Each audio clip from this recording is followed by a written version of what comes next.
had to do that. I've had to take a task approach, either because the individual hasn't got the technical knowledge of what to do, or there's an urgency.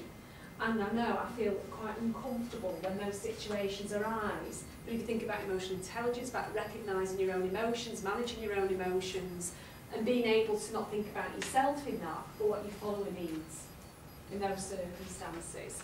So what Ken Blanchard talked about was that flexibility, and it's balancing the amount of direction and support, matching it to the development stage of the individual. Show you a graphic on it. So what you sometimes see, again we talk this up on the internet as well, you see it with a loop here, you know, like a normal curve like this.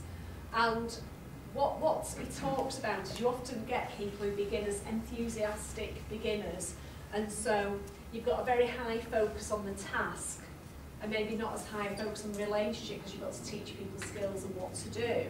And then you might start moving more into coaching, where you're developing task and relationship, and people might become disillusioned learners. Like, I understand the job, I'm familiar with it. They started to learn what's good and bad about the organisation, the team and the job.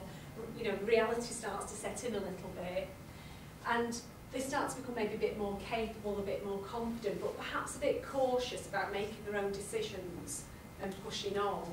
And what Blanchard talks about is what you're aiming to do with your followers is to move people towards being self-reliant achievers.